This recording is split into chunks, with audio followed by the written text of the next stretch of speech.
Junior engineer कैसे बने, ये सवाल कई बार मेरे पास आता है। सर इसके लिए एग्ज़ाम कौन कौन से होते हैं, इसमें सर क्वालिफ़िकेशन क्या चाहिए, सर इसका सिलेबस क्या होता है, सर क्या कहते हैं, सर अभी खास बात 8th पे कमीशन लगने वाला है तो सर इसकी सैलरी पर क्या फ़र्क आएगा। ये बहुत से सवाल मेरे पास आते हैं और हम इसी के ऊपर आज इस वीडियो में चर्चा करेंगे। देखिए, सबसे पहले तो मैं आपको बता दूं कि जूनियर इंजीनियर, ठीक है ना, आपकी एक ऐसी पोस्ट है, ठीक है, जिसका एग्जाम सेंट्रल लेवल पे भी करवाया जाता है, जिसका एग्जाम स्टेट लेवल पे भी कराया जाता है, और बहुत सी ऑर्गेनाइजेशंस भी इसका अपना एक मान लीजिए नोटिफिकेशन निकालती हैं और इसकी पोस्ट निकालती हैं। जैसे आप देख रहे हैं ये टेबल मैं आपको जो दिखा रहा हूं ये सेंट्रल लेवल पर है, ठीक है, और इसमें मैंने तो कुछ ही एग्जाम लिस्ट किए, बहुत एग्जाम होते हैं, मतलब एक एग्जाम नहीं है जूनियर इंजीनियर की पोस्ट के लिए, बहुत से एग्जाम है।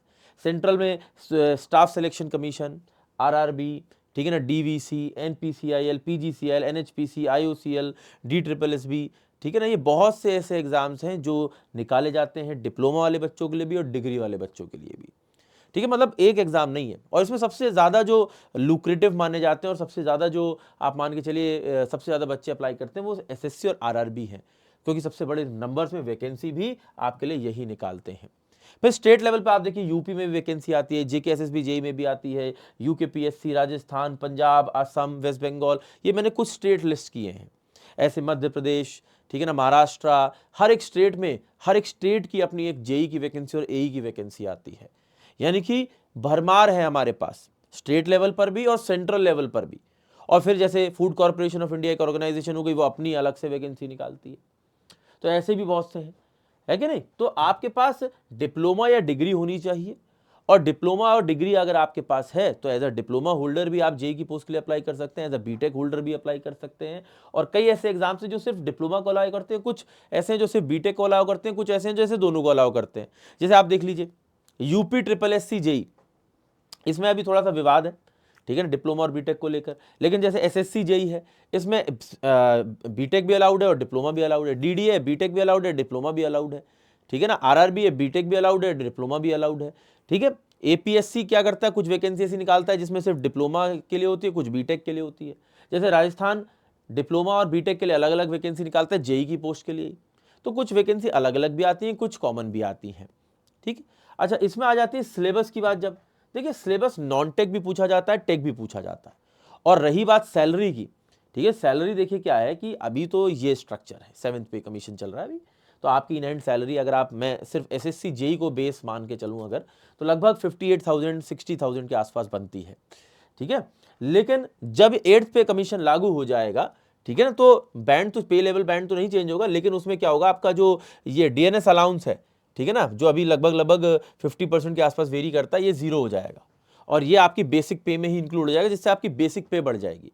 इसका सबसे बड़ा एडवांटेज क्या होगा कि जो आपका हर साल इंक्रीमेंट होता है 3% का, वो बेसिक पे पर होता है। तो बेसिक पे अभी तो क्या है, उसमें डीए नहीं आता, लेकिन जब डीए भी इसका इंक्लूड हो जाएगा इसमें, तो डीए इंक्लूड होने की वजह से बेसिक पे बढ़ जाएगी। तो इस हर साल जो इंक्रीमेंट होगा वो भी आपका ज़्यादा होगा, क्योंकि अब आपकी बेसिक पे ज़्यादा है, जिससे कि आपको लॉन्ग टर्म में ओवरऑल आपकी सैलरी और तेज़ी से बढ़ेगी, ठीक है। फिर इसके बाद ट्रैवल अलाउंस बढ़ जाएगा, उसके बाद हाउस रेंट अलाउंस एचआरए भी बढ़ जाएगा। यानी कि ओवरऑल सैलरी जो है अभी के हिसाब से, अगर मैं शॉर्ट टर्म में ही देखूं, जो अभी 55 से 60 हज़ार के आसपास बन रही है, 65 से 75 हज़ार के आसपास बनने लगेगी, जो कि एक काफ़ी बड़ा इंक्रीमेंट है, ठीक है ना, और लॉन्ग टर्म में काफ़ी बड़ी हो सकती है। तो यानी कि एक चीज़ ये भी है कि 8th पे कमीशन का भी आपको एक बहुत बड़ा फायदा मिलेगा, ठीक है। सिलेबस को मैं थोड़ा सा कंपैरिजन दिखा दूं आपको, ठीक है। अभी देखिए ये कुछ वैकेंसीज आई हुई थी, जैसे NMC civil assistant, Mahatransco AE, West Bengal में डब्ल्यूपीएससी एई की, MP PGCL JE, RSMSSB JE, UP PSC AE, ठीक है ना। अभी कुछ कुछ वैकेंसी ऐसे आती रहती है लगातार। मैं आप लोगों को अभी मेरा एक वैकेंसी अपडेट आने वाला है 2 दिन के बाद, ठीक है ना, उस वैकेंसी अपडेट के अंदर कौन कौन सी ऑनगोइंग वैकेंसीज हैं भी और कौन सी अपकमिंग है, ये भी उसमें बताने वाला हूँ। तो आप कमेंट करके बता दीजिएगा, ठीक है ना, मैं उस पर थोड़ा सा विस्तार से आप लोगों को चीज़ें और बता दूंगा, जो भी आपकी दिक्कतें हैं आने वाली वैकेंसीज को लेकर या ऑनगोइंग वैकेंसीज को लेकर, आपके कमेंट में कोई भी डाउट हो तो, ठीक है। अच्छा, ठीक। अच्छा, इसमें एक चीज़ आपको साथ साथ और भी बताना चाहता हूँ, जैसे नॉन टेक का सिलेबस, मैंने कुछ एग्जाम यहाँ पे लिस्ट किए हैं, SSC, RRB, DDA, MP, sub engineer. आप बता सकते हो कमेंट करके कि आप किस एग्जाम के लिए प्रिपेयर कर रहे हो, वो कौन कौन से एग्जाम है, 1 एग्जाम है, 3 एग्जाम है, 4 एग्जाम है, जो आपके फोकस एरिया में है, ठीक है। जैसे एमपी सब इंजीनियर का नोटिफिकेशन जारी होने वाला है, ठीक है। यूपी ट्रिपल एससी का पेपर होना है, डीडीए का भी रिसेंटली हुआ, आरआरबी का होना है, एसएससी का होना है, ठीक है। तो देखिए इसमें कुछ टॉपिक्स यानी कि सब्जेक्ट्स ऐसे हैं जो कॉमन है, लेकिन कुछ सब्जेक्ट ऐसे भी जो अनकॉमन है। आप देखिए, ठीक है, अब देखिए मैथमेटिक्स यानी कि एप्टीट्यूड आरआरबी जेई पूछता है, लेकिन एसएससी जेई नहीं पूछता, लेकिन डीडीए पूछता है, एमपी सब इंजीनियर पूछता है, यूपी ट्रिपल एससी पूछता है, बीपीएससी नहीं पूछता। कंप्यूटर, बेसिक्स ऑफ कंप्यूटर, कुछ एग्जाम पूछ रहे हैं कुछ नहीं। Environmental engineering, sorry basics environment, RRB JE पूछता है, लेकिन और कोई एग्जाम नहीं पूछता। इंग्लिश, ये कुछ एग्जाम है जो पूछ रहे हैं, बाकी के एग्जाम नहीं पूछ रहे, जैसे एसएससी नहीं पूछता, आरआरबी नहीं पूछता इंग्लिश से अलग से सवाल।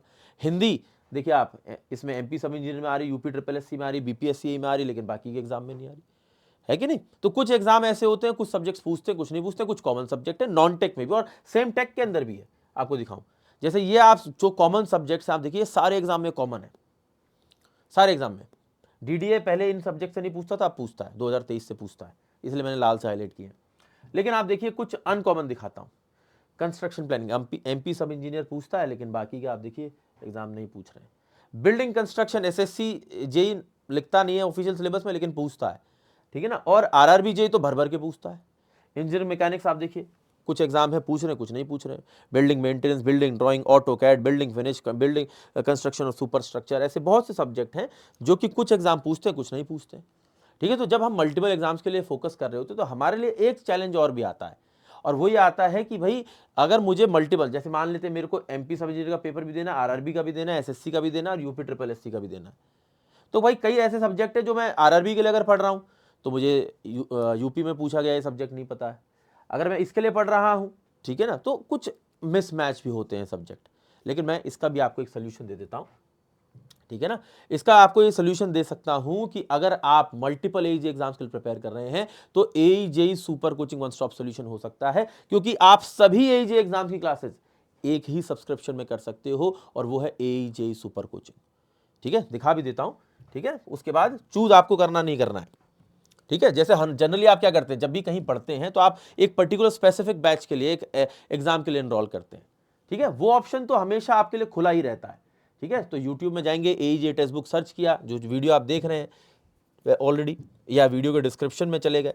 अब जैसे मेरी कोई भी वीडियो आप खोल लेना, ठीक है, जैसे मान लेते हैं अभी मैं यही खोल देता हूं, इसी के वीडियो के डिस्क्रिप्शन में लेके चलता हूं आपको, ये देखो। तो वीडियो के डिस्क्रिप्शन में गूगल फॉर्म भी दिया है कि आपको कोई गाइडेंस चाहिए, आप लिंक पे क्लिक करिए, गूगल फॉर्म में भर के अपनी क्वेरी बता दीजिए, मेरे पास आ जाएगी, मैं आपको अगली वीडियो में हेल्प कर दूंगा, ठीक है। एक दूसरा, अगर आप मान लेते हैं एसएससी जेई 2026 के लिए पढ़ रहे हो तो अपनी ब्रांच के हिसाब से आप स्पेसिफिकली इनरोल कर सकते हो, ऐसे ही हर एग्जाम के लिए इनरोल कर सकते हो। लेकिन अगर आपकी अप्रोच मल्टीपल एजेई एग्जाम है तो एजेई सिविल, इलेक्ट्रिकल, मैकेनिकल दिया हुआ है। मान लेते हैं आप सिविल के स्टूडेंट हैं, आपने क्लिक किया, ठीक है, एजेई सिविल में पहुंच गए। अब आप देखो सुपर कोचिंग का कमाल देखना।